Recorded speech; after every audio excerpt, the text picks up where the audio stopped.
Dear Papa Van, tawagin niyo na lamang ako sa pangalang Atong. 35 years old at taga rito sa Tondo. Batang kalye ang tawag sa akin noon. Minsan pa ay salot o batang hamog. Nasanay kami sa takbo ng buhay sa kalye. Sanay ng hinahabol, binubugbog, kahit wala naman kasalanan. Pinagbibintangang nagnakaw kahit hindi naman. Masyado lang talagang mapanghusga ang tao at kapag sinabing batang lansangan, masama agad ang iisipin.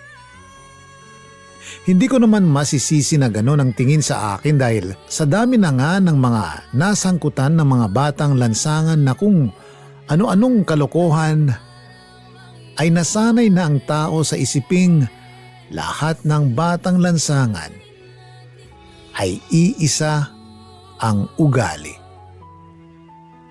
Pero masasabi kong may kalokohan lang akong taglay pero hindi ako natutong magnakaw. Dahil takot akong makulong. Bilanggo ang tatay ko, kaya alam ko kung gaano kahirap ang buhay sa loob. Ayokong mapagaya sa kanya. Ang nanay ko naman ay walang puso. Ako na nga lang ang anak niya. Iniwan pa ako sa kalye na parang kuting lang na iniligaw ng pusang ina. Masalimuot ang pinagdaanan ko, Papa Van, kaya rin siguro ganito ang ugali ko. 9 na taong gulang pa lamang ako ay inabandona na ako ng walang pusong nanay ko at iniwan ako sa lansangan. Takot na takot ako nung una at hindi ko alam kung paano ako mabubuhay. Kaya sa murang edad ay natuto akong dumiskarte. Andyan na kumuha ng pagkain galing sa basurahan at mamalimos. Oo, batang lansangan ako pero hindi ako naging kawatan na kagaya ng ibang bata na kasama ko. Sa mga panahong kailangan ko ng tulong ay may isang taong nagmalasakit sa akin. Si Lola Lusing. May maliit siyang dampa sa ilalim ng tulay at nagtitinda siya ng yosi. May kariton din siyang pahingahan kapag inaantok siya. Nakilala ko siya noong araw na nanghuli ng mga batang solvent ang mga pulis at kahit hindi ako gumagamit, komot kasama ako ay nakabilang ako sa mga hinabol at hindi ako nahuli dahil kay Lola. Siya ang naging savior ko noon at doon nagsimula ang aking kwento. Lola, magandang umaga po. Ano po ba yun, sir? May napansin ho ba kayong bata na tumakbo dito? Nakapula ho siya na sando at may kulay ang buhok. Dito ko kasi sa gawi dito nakitang tumakbo. Naku, oho, sir. Nakita ko ho sila tumakbo papunta doon sa may tulay. Ay may mga kasama pang hahong babae. Kau dapat talaga sa mga batang yan, sir, ay hinuhuli. Perwisyo naman kasi talaga ang mga yan. Ewan ko ba kung bakit may mga magulang na anak lang ng anak at pagkatapos pinababayaan lang. Ay, ako. Kaya nga po, Lola eh. Sige po, Lola. Salamat po. Ay, sige, sir. Hayaan nyo at kapag nagawi uli yung mga batang yun dito ire-report ko kagad sa inyo sa presinto para naman mawala na mga salot na yan. Sige po, Lola. Salamat po. Hoy, bata. Lumabas ka na dyan. Wala na yung pulis. Taga saan ka ba, ha? Nagnakaw na naman siguro kayo kaya hinahabol kayo ng pulis, ano? Hindi po ako magnanakaw, Lola. Kasama lang ako ni na Bokbok pero hindi po ako tumitira ng solvent. Jesus! Huwag nga ako niloloko. Kasi itsura mong yan imposibleng hindi ka rin nagsosolvent. Nasaan bang mga magulang mo? Bakit ba pinababayaan kayo? Anak ng anak, pagkatapos pababayaang maging lagalag. Wala na po akong magulang. Iniwanan na po ko ng nanay ko sa lansangan. Hindi daw po kasi niya ako kayang buhayin. Hindi ko na rin po alam kung nasan siya ngayon. Ano? iniwang ka sa lansangan. Abay, ako pa ba ang pinaglololoko mo? Baka namang gumagawa ka lamang ng kwento para kaawaan kita. Lola, hindi ko po kayo pinipilit maniwala sa akin. Nagsasabi ako ng totoo. Hindi ako nagpapaawa. Matagal na po akong pag-alagala sa kalye at kahit yata ikutin ko ang buong Maynila, hindi ko makikita ang nanay ko. Bahala na lang din siya sa buhay niya. Hindi ko na din naman siya kailangan. Kaya ko naman sarili ko eh. Diyos miyo ka namang bata ka. Paano ka mabubuhay? Paano ka lalaki? Kagaya ng mga batang solvent. Magnanakaw. Lola, hindi nga po ako magnanakaw. Sa ngayon, hindi ka magnanakaw. Paano sa banda-banda riyan? Kapag lumaki ka na at wala ka nang makain. Hindi pa rin ako magnanakaw, Lola. Kahit lumaki akong walang magulang at nabuhay sa lansangan, hindi pa rin ako gagaya sa kanila. At kapag nakakita ako ng pagkakataon, mag-aaral ako. Oh, paano ka mag-aaral? Pambili mo nga ng pagkain, wala ka mag-aaral ka pa. Makakapagtapos ako ng pag-aaral kahit ganito lang ako. Lola, may sako po ba kayo dyan? O anuhin mo naman ang sako. Isasako ko kayo. Ang daldal niyo eh. Ay, bastos kang bata ka Salit mo na yan, baka ikaw ang isako ko. Baka gusto mong tumawag ako ng pulis at ituro kita. Tiyasking bata ka Kayo naman masyadong seryoso. Sa laki niyong yan, tingin niyo may lalagay ko kayo sa sako? O aanhin mo nga ang sako. Mangangalakal po. Iba na muna ako ng linya. Naiwan ko kasi yung karton ko at yung sako ko sa kalsada dahil sa pagtakbo. Sigurado naman ako kapag binalikan ko yun dun, wala na. Malamang nadali na yun ni Nakaloy. Kumain ka na ba? Hindi pa po. Mamaya na lang siguro. Tatambay ako dun sa tabi ng malaking bubuyog. Sigurado naman ako na may mga pagkain dun. Hindi ako magugutom dun. O kaya dun sa may lalaking makapalang lipstick. Magkatapat lang naman yun eh. Marami akong pwedeng kainan. Isa pa, sanay ako sa gutom, Lola. May sako ba kayo dyan? Oo, meron. Teka, sandali at kukunin ko. Oh, ayan. Mabuti pa dito ka na lang sa akin tumira. Wala naman akong kasama At kung may kita ka sa pangangalakal mo, itago mo. Para makapag-aral ka sa susunod na pasukan. Naku, wag na. At baka ma-high blood lang kayo lagi sa akin. Makulit ako Ay siya, sige na, kumain ka na muna.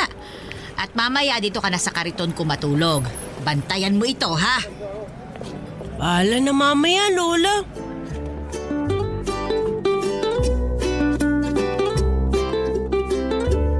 Inampon ako ni Lola Lusing, Papa Van. Mabait siya. Kagaya ko ay inabandon na rin siya ng anak niya at matapos niyang mapalaki ay iniwan din siya ng mga ito. Malungkot din ang buhay niya at dahil wala naman akong magulang, ay siya na ang naging nanay-nanayan ko at ako naman ang naging anak-anakan niya.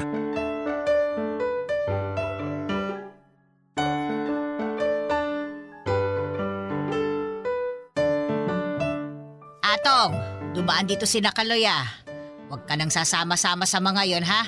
Mapapahama ka lang. Ang mabuti pa, magtinda ka na lang ng yosi at candy. Yung pinagbentahan mo sa pangangalakal, puhunanin mo muna. Magpagawa ka ng takatak dun kay Berto para may magamit ka. Pag-iisipan ko po, Lola. Para kasing mas maganda na mga lakal na lang din muna ako. Ikaw na bata ka talaga, oo. Wala na akong ibang narinig sa'yo kundi pag-iisipan ko o kaya bahala na. Akala ko ba may pangarap ka? May pangarap nga ako, La. Kaya lang kasi naisip ko, matanda na ako tapos mag-grade 1 pa lang ako. Baka pagtawanan lang ako ng mga yon. Isa pa, baka pag tinanong ako kung nasa na mga magulang ko, wala akong maisagot. Sigurado nga asarin lang ako ng mga kaklase ko na putok sa buho. Atong, hindi naman porke matanda ka na, wala ka ng karapatang mag-aral. Yung iba nga gumagraduate ng 50 anyos na Hindi ka dapat mahiya. Natatakot kasi ako, Lola Ay apo, hindi masama ang mangarap. Yung mga tao, mapanghusga talaga ang mga yan. At At kung papansinin mo ang mga yan, ay nako, wala ka talagang mararating. Eh ano nga kung sabihan ka nilang mga ngalakal o squatter. Basta ang mahalaga, meron kang pangarap at pinaghihirapan mong maabot yon sa malinis na paraan. Lola, salamat ah. Kasi kahit hindi mo ko tunay na anak, tinuturing mo kong hindi iba. Alam mo Lola, ngayon lang ako nakaramdam ng totoong tao na nagmamalasakit sa akin. Sus, wala yon. O baka naman maiyak ka pa dyan, ha? Hindi ah, ba't naman ako iiyak? Ayan, ayan, nangingilid na ang luha mo Iiyak na yan. Si Lola parang tanga. Hindi nga ako naiiyak. Nagpapasalamat lang, iiyak agad.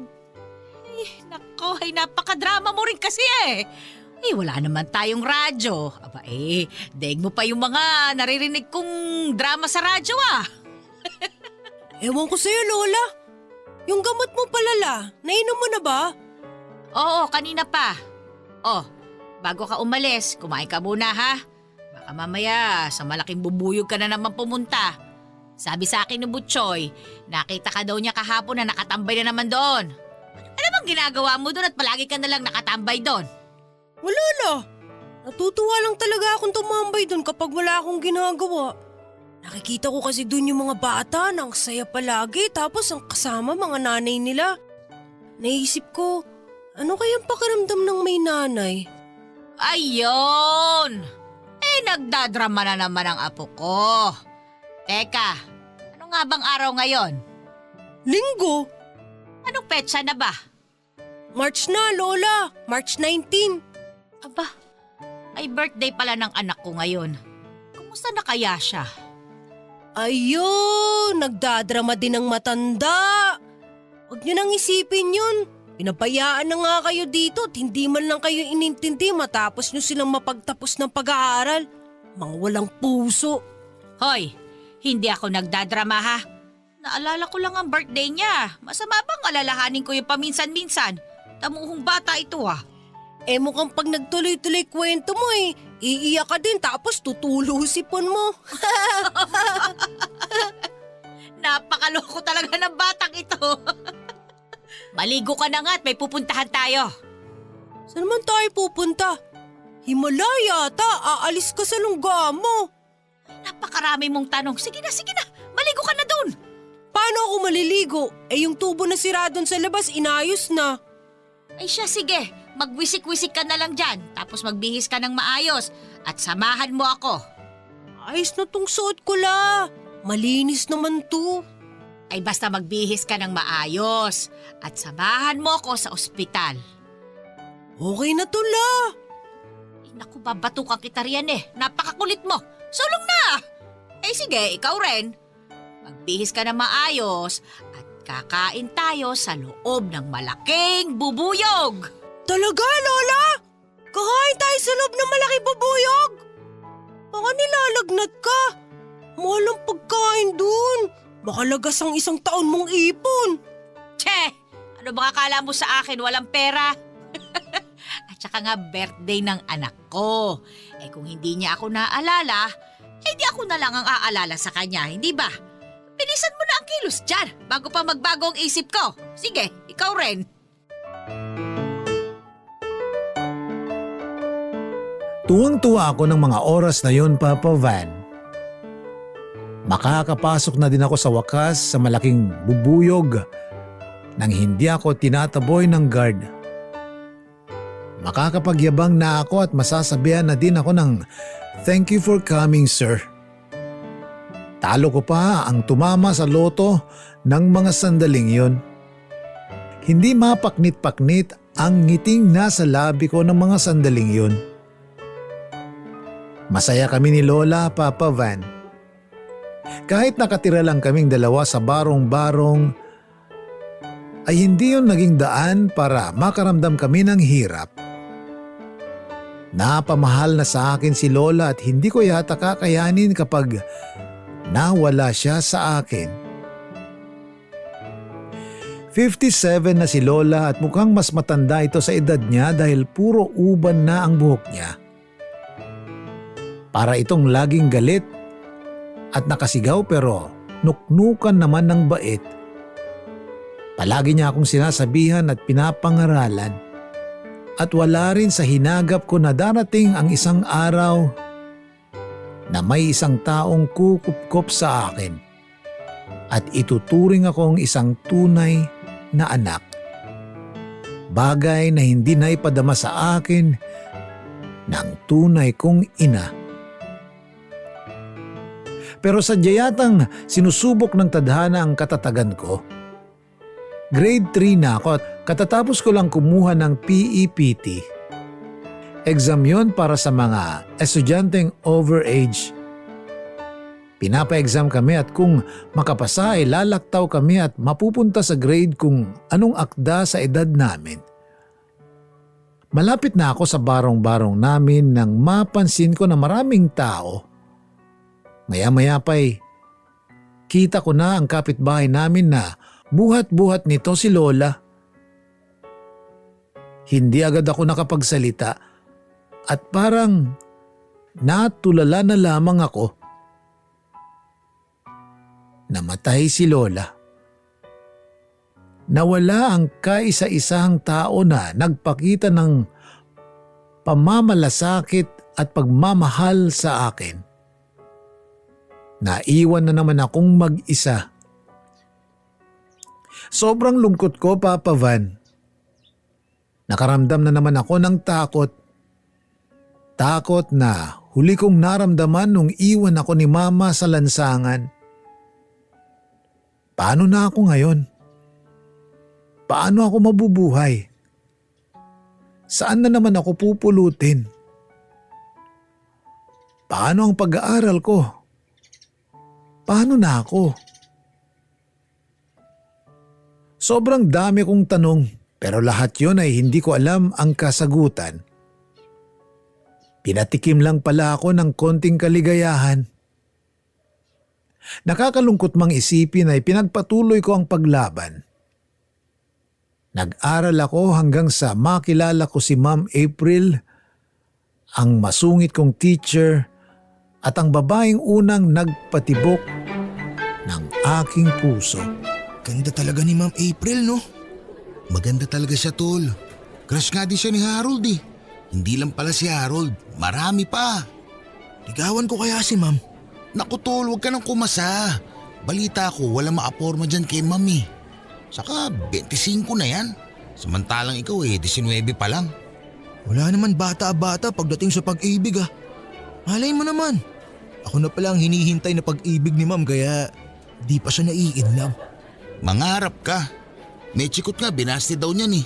Ikaw pa ba na karito na nga lang ang tinutulak, pasira-sira pa ang gulong. Hey, sabagay. Pero gusto ko talaga siya tol eh. Naku, kung ako sa'yo, kakalimutan ko na yung gusto-gusto na yan. Mag-aral ka na lang ng maayos. Baka pag nakatapos ka ng pag-aaral, magkapag-asa ka. Oh, nandiyan na si Ma'am tol. Good morning, Ma'am April. Good morning. Anong ginagawa niyo dito sa labas? Wala pa ba kayong klase? Ano po kasi Ma'am eh, may inaabangan lang po kami. Oo nga po ma'am, inaabangan kasi namin dumaan yung crush niya eh. Pero dahil dumaan na siya, aalis na kami. Kumpleto na kasi araw niya, nakita niya na yung crush niya eh. Kayo talaga mga bata kayo? Sige na, umalis na kayo. Makakaistorbo kayo sa klase ko. Ma'am, pwede ko po ba kayong makausap mamaya pagkatapos ng klase niyo? Tungkol saan? Mamaya ko na lang po sasabihin Ma'am. Nakakahiya po kasi. Crush ka daw niyan ma'am. Ako na magsasabi kasi torpe yan. Ano? Tigilan niyo nga akong dalawa. Hindi kayo nakakatuwa. Umalis na nga kayo.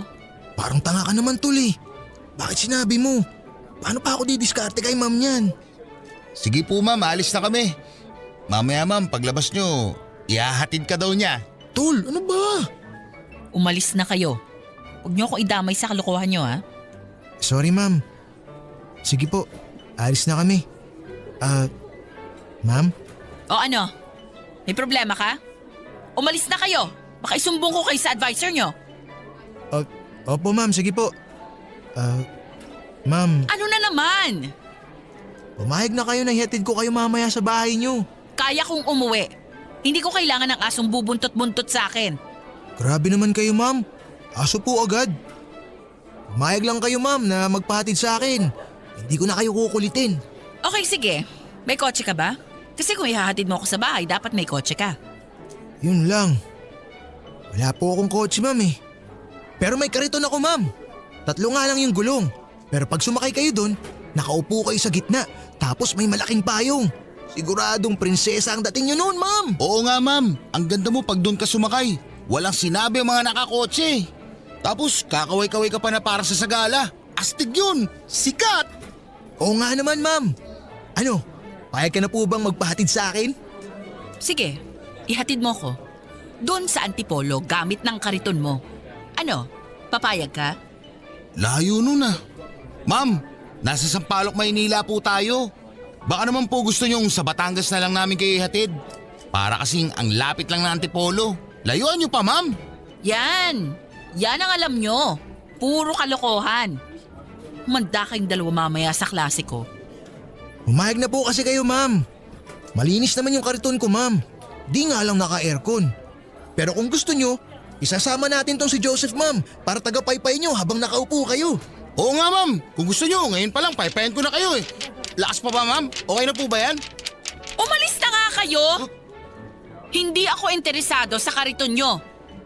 Isa pa bawal ang ginagawa nyo ha? Kaya pag inulit nyo pa, ipapatawag ko kayo sa guidance office. Alis na! O ano? Naniwala ka na na nuknukan ng sungit siya si ma'am? Joseph, narinig ko yung sinabi mo ha?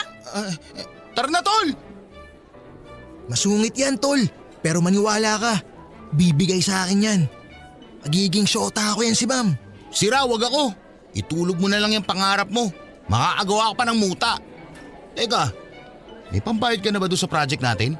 Wala pa pero didiskartehan ko na lang yung mamaya. Ako nang bahala doon.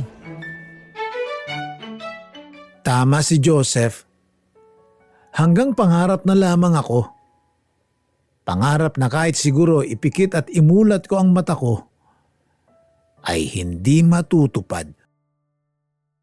Papa Van, bukod sa alangan ako kay Ma'am, ay hindi rin naman ako kasing gwapo ng mga manliligaw nito.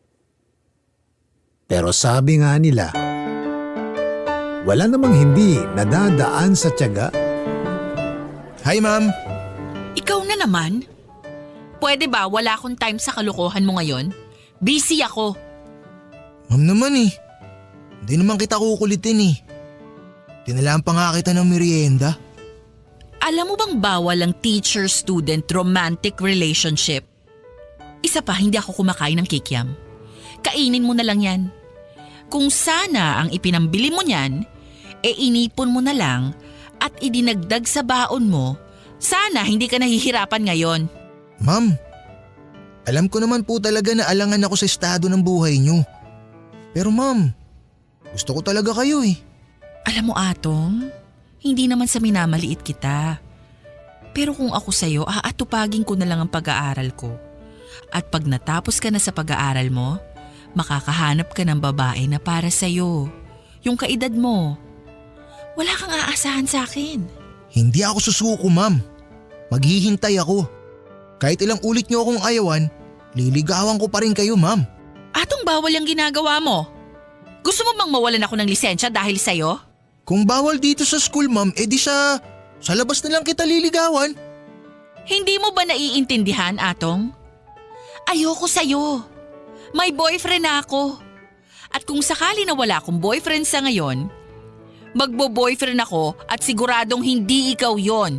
Kaya tigilan mo na ako. Basta ma'am, hindi ako titigil. Maghihintay ako hanggang sa magustuhan niyo rin ako ma'am. Ano ka ba naman? Bahala ka na sa buhay mo. Basta ngayon pa lang sinasabi ko na sa'yo na wala kang aasahan sa akin. Ang lupit niyo naman ma'am, wala kayong puso. Tigilan mo nga ako. Umalis ka na. At mamaya darating na yung mga estudyante ko. Isa pa, pwede ba wag mo akong pinupuntahan dito? Hindi magandang tignan. Ayokong magkaroon pa ng hindi magandang issue tungkol sa atin. Ayoko mawala ng lisensya dahil lang sa'yo. Wala naman po akong ginagawang masama ma'am eh. Pero sige po ma'am, kung ayaw niyo pong puntahan ko kayo dito, edi sa labas na lang po ako. Hihintayin ko na lang po kayo kapag uwian na po. Atong, ano ba? Hindi mo pa nagigets? Ayoko sa'yo. Maliwanag na ba? Alam ko naman po yun, ma'am. Alam ko na ayaw niyo po sa akin. Pero ma'am, hayaan niyo na lang po ako na ganito. Minsan lang po kasi ako magmahal eh. Huwag niyo na po akong itaboy. Promise ma'am, hindi ko po kayo kukulitin dito sa classroom. Doon lang po ako sa labas. Ewan ko sa'yo. Bahala ka sa buhay mo. Basta ako sinabi ko na ha, ayoko sa'yo. Ayaw kitang maging boyfriend. Humanap ka ng kaedad mo at yung taong bagay sa'yo. Iba na lang at wag ako. Wala kang aasahan sa akin. Kahit paulit-ulit mong sabihin gusto mo ko, hindi magbabagong sagot ko dahil paulit-ulit ko pa rin sasabihin sa'yo na ayoko sa'yo. Period. Kaya umalis ka na, magkaklase pa ako. Pero ma'am… Umalis ka na! Alis!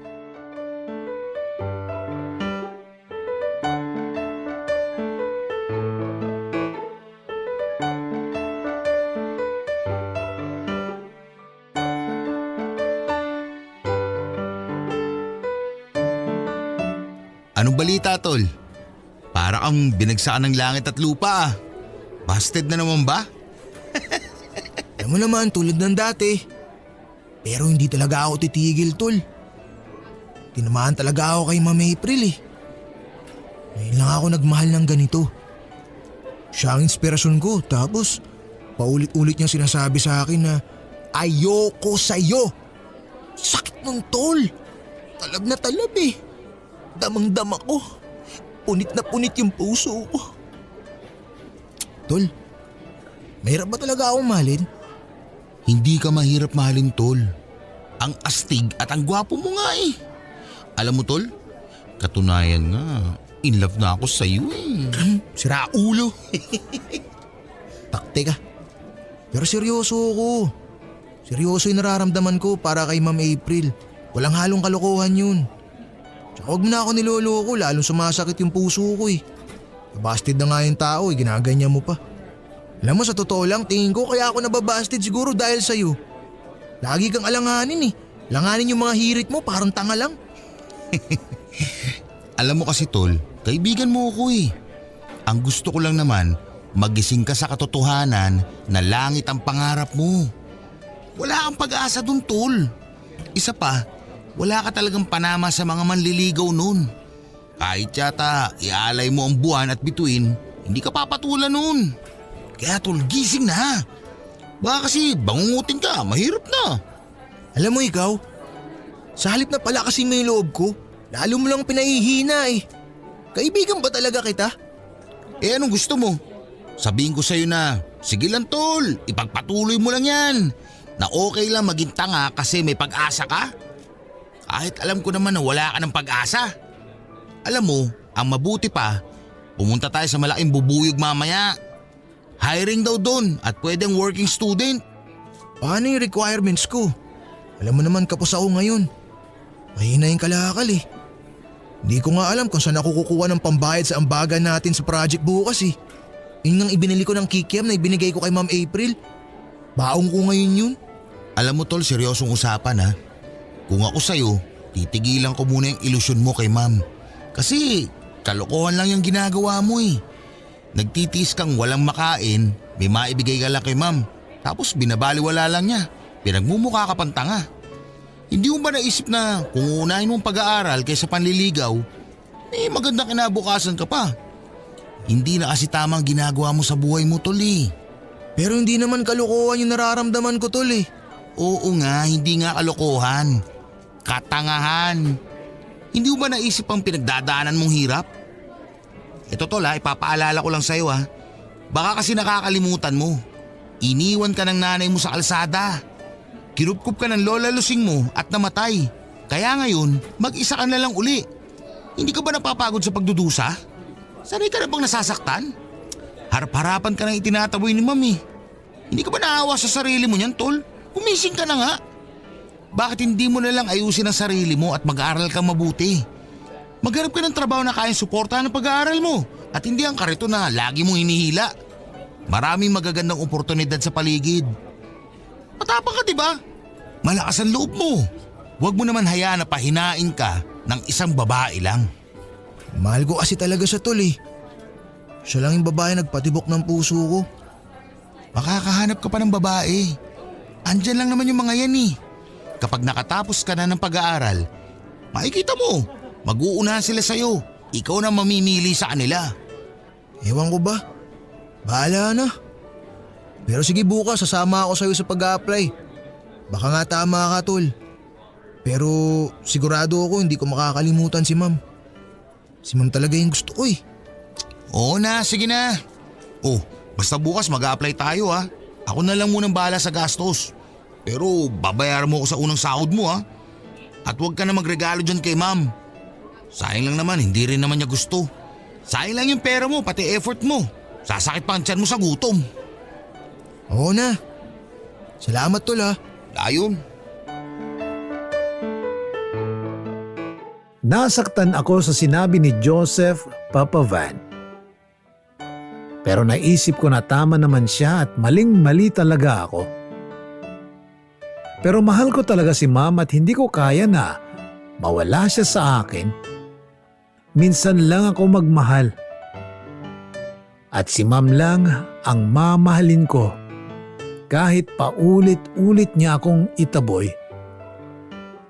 Natanggap kami ni Joseph sa malaking bubuyog, Papa Van. Masayang-masaya ako dahil bukod sa malapit ito sa school ay pumupunta doon si Ma'am paminsan-minsan kasama ng mga co-teachers niya. Hindi ko man siya kinukulit habang kumakain ay masaya ako na nakikita siya. Pinipilit kong hindi ipalata sa kanya na masaya ako pero alam kong ramdam niya na nagpapapansin ako dahil panay sa pwesto niya ako nagmamap ng sahig at ganado akong maglinis ng table lalo na kapag napapatsyempong kalapit ng table niya ang nililinis ko. Napapailing na lamang ang kaibigan ko, Papa Van, pero hindi niya ako mapigilan sa ika nga niya'y kahibangan ko. Alam ko at nararamdaman ko na darating ang araw na mapapansin din niya ako. Kundi man ngayon, ay baka ika nga sa kanta pagdating ng panahon. Hindi ko rin maunawaan sa sarili ko, Papa Van. Pero kahit na nga ilang beses akong sinungitan ni Ma'am ay patuloy pa rin akong nagmamahal. Alam kong gagawang tadhana ng paraan para maging kami. Hindi ko nga lang alam kung kailan pero darating ako doon. Assuming daw ako pero ayos lang. Sabi nga nila, kapag pinagdasal mo sa Diyos, i-claim mo na. Kaya I claim it. Magiging girlfriend ko si Ma'am at magiging asawa. Nagkaroon ng demolisyon sa lugar namin, Papa Van, at nakasama ang barong-barong na naiwan sa akin ni Lola Lusing. Hindi ko alam ang gagawin ko ng mga oras na yon dahil bukod sa mahalaga sa akin ang barong-barong namin ay wala naman akong alam na pwede kong puntahan. Ang kariton lamang na ginagamit ko sa pangangalakal ang tanging pwede kong isalba. Iyak lang ako ng iyak noon. At hindi ko alam kung anong gagawin ko. Pilit na lumalaban ang mga kabarangay ko pero pinili kong lumayo na lamang. Wala din naman akong magagawa. Sa simbahan ako napadpad at doon ay lalo akong napaiyak.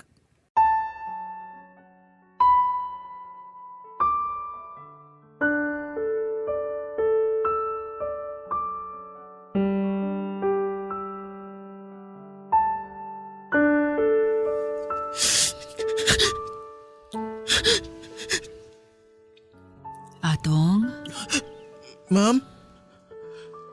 anong nangyari? Bakit ka umiiyak? Wala po ma'am. Sabihin mo na kung bakit. Huwag ka nang mahiya. Sige na, makikinig ako. Ano bang problema mo? Kasi ma'am, napasama na na-demolish yung bahay namin. Hindi ko po alam kung saan ako pupunta eh. Bakit? Nasaan ba ang magulang mo? Wala na akong mga magulang, ma'am. 9 na taong gulang pa lang ako nung iwan ako ng nanay ko sa kalye. Hindi ko na rin po alam kung nasan siya ngayon. Wala na po akong balita sa kanya. Ano? Eh paano ka nabubuhay? Paano ka nakaka-survive? Napakawalang puso naman ang nanay mo. Sorry for the word ha, pero yun ang tingin ko sa nanay mo. Okay lang naman po yun, ma'am. Totoo naman po eh. Nagpagala-gala po ako sa kalye. Hanggang sa may nag-ampon po sa akin si Lola Lusing. Pero namatay din siya, ma'am eh. Kaya ulila na po akong lubos. Walang pamilya. Lahat sila iniwan na ako. Nako, kawawa ka naman pala. Tapos kung masigawan kita sa school, pasensya ka na ha.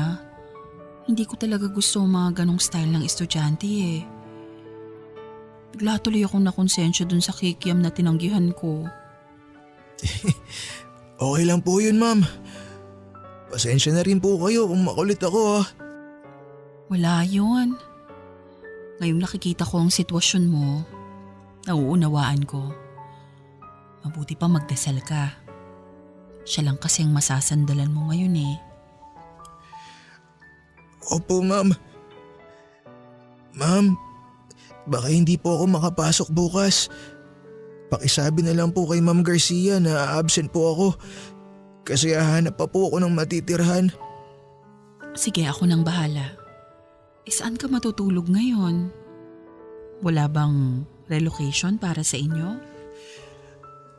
Meron naman po, ma'am. Kaya lang po malayo dito eh. Meron naman na po akong trabaho at hahanap na lang po ako ng malilipatan na mura lang. O kaya naman po, sa karito na lang muna po ako matutulog. Sanay naman po ako ron eh. Naku, delikado. Ang mabuti pa sumama ka sa akin mamaya.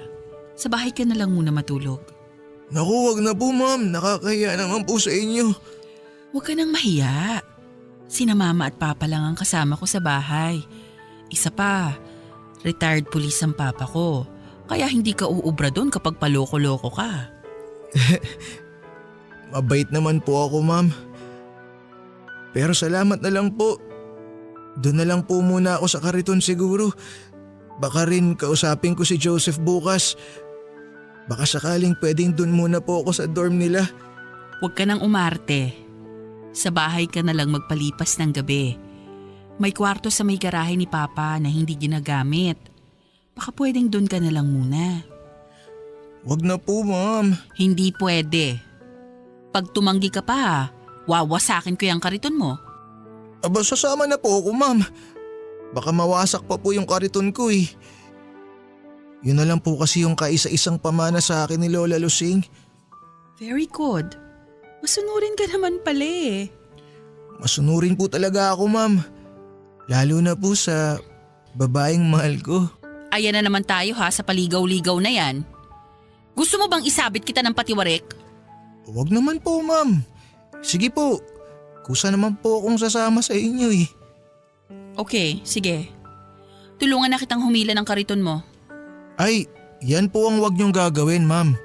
Di ba nga po sabi ko sa inyo, isasakay ko kayo sa kariton ko na parang prinsesa. Baliw! Halika na nga! Huwag ka na umiyak dyan. Ma'am? Salamat po ng marami ha. Wala yon. Halika na, tama na yung drama mo.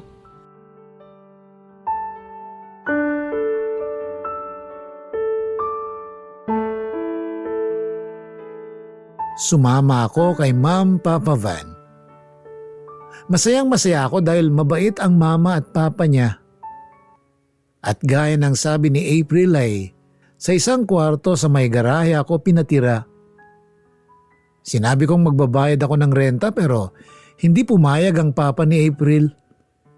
tulong na lang daw sa akin dahil sa pinagdaanan ko. Kunento ko sa kanila ang naging buhay ko at natuwa sila dahil nagpupumilit akong mag-aral. Masaya ako dahil araw-araw ko nang makakasama ang pinakamamahal kong teacher. Pero ang saya ko palang yon ay panandalian lamang dahil may mahal na pala ang babaeng mahal ko.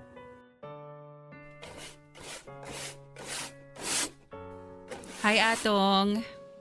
Ay, hello ma'am. Atong, boyfriend ko nga pala, si Dexter. Hello, Atong. Hello po, sir. Andyan ba sa loob sina mama at papa? Opo ma'am. Sige, papasok na kami. Sumunod ka na lang sa loob mamaya. Opo. Sige, Atong.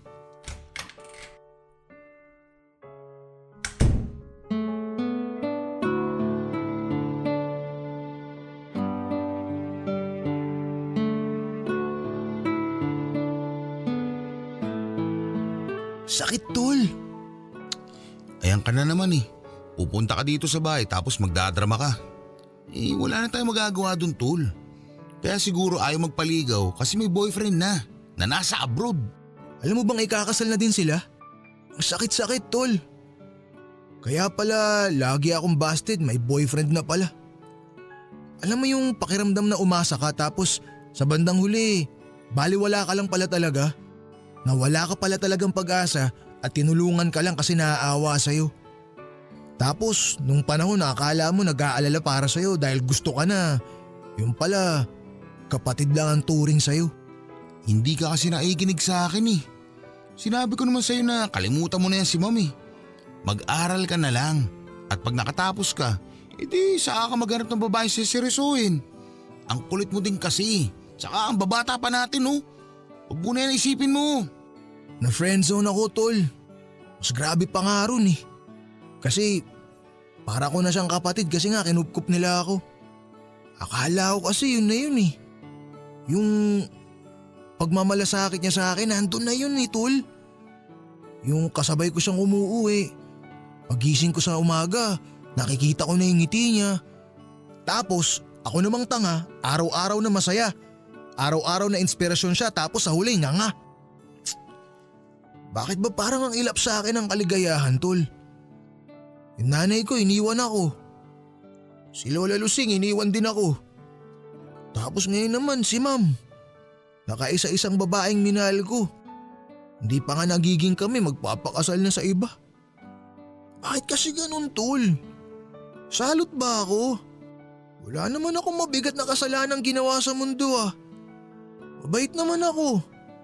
Hindi nga ako natutong magnakaw kahit palaboy ako nun eh. Hindi ako nang agrabyado ng tao. Pero bakit parang ang hirap-hirap kong mahalin? Bakit lahat sila iniiwan ako? Ano bang mali sa akin, tol? Walang mali sa'yo, tol. Maling tao lang ang minahal mo kasi pag-aari na siya ng iba. Saka huwag mong isisi sa sarili mo ang nangyayari sa'yo. May dahilan ng Diyos kaya binibigay niya sa'yo mga problemang yan. Magpakatatag ka lang. Saka andito pa naman ako ah. Best friend mo ko, hindi ba? Tayong dalawa na lang muna magmahalan. Ikaw muna ang babae at ako naman ang lalaki. Bahala ka sa buhay mo. Nagdadrama na nga ako dito, tol eh. Ganyan pa yung hirit mo. Basag trip ka naman eh. Hindi kasi bagay sa'yo magdrama. Mabuti pa umuwi ka na at baka hanapin ka na ng ate April mo. Baliw. Paalam ako kay mama at papa, alam nila na pupunta ako dito. Nox! May mama at papa na siya oh. Yun ang sabi nilang itawag ko sa kanila eh. Si ma'am, kaya mong tawaging ate? Yun lang. Hindi ko pa kaya, tol. Mamaya na ako uuwi.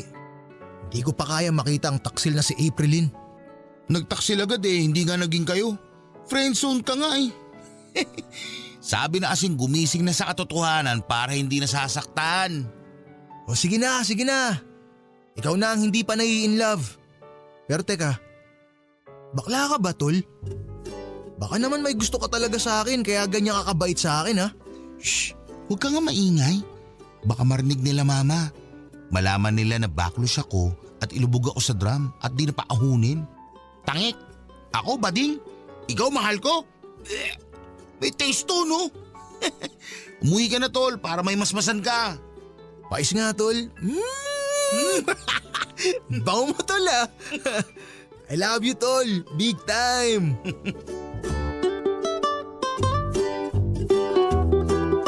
Papa Van, hindi man lang naging kami ni Ma'am. Masakit. Masakit pa sa nagpabunot ng ngipin na walang anesthesia. Pero kailangan kong tanggapin dahil kahit naman tumambling ako ng paulit-ulit sa harap ni Ma'am, kung talagang ayaw sa akin, ay wala akong magagawa. Mahal ko siya at siya lang ang babaeng minahal ko. Pero siya rin ang kauna-unahang babaeng nagpadugo ng puso ko. Nung makasal si Ma'am sa boyfriend niya ay umalis na din ito sa bahay nila at bumili silang mag-asawa ng bahay sa Cavite. Ako naman ay hindi na pinaalis ni Mama at Papa sa bahay. At ang dating nakatira sa labas ay sa loob na ng bahay natutulog. Nag-iisang anak si Ma'am April at nung umalis sila sa bahay ay ako na ang naging parang anak ni na Mama at Papa. Mabait sila at katagalan ay hindi na nila ako pinagtrabaho. Pinatigil na nila ako sa pagtatrabaho sa malaking bubuyog at tinulungan na lamang ako ni na Mama at Papa sa pag-aaral ko. At ako ang naging anak-anakan nila nung bumukod si April. Tama si Joseph, Papa Van. May rason ang Diyos kung bakit ibinigay sa atin ang mga pagsubok. At ang rason na yon ay ang pagkakaroon ko ng pangatlong magulang at kapatid. Si Papa Nestor, si Mama Gloria at si April. Na hindi ko talaga kayang tawaging ate. Nakagraduate ako ng college at hindi ko maiwasang maiyak dahil bigla kong naalala si Lola Lusing.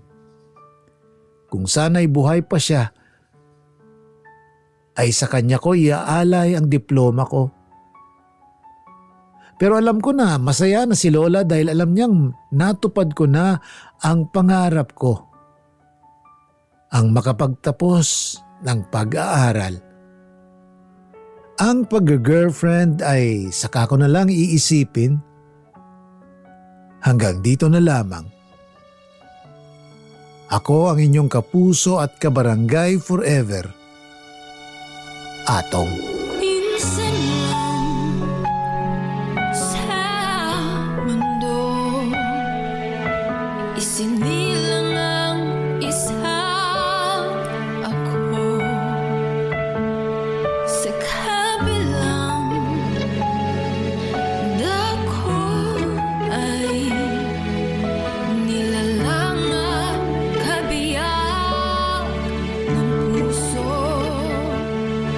Paglipas ng panahon,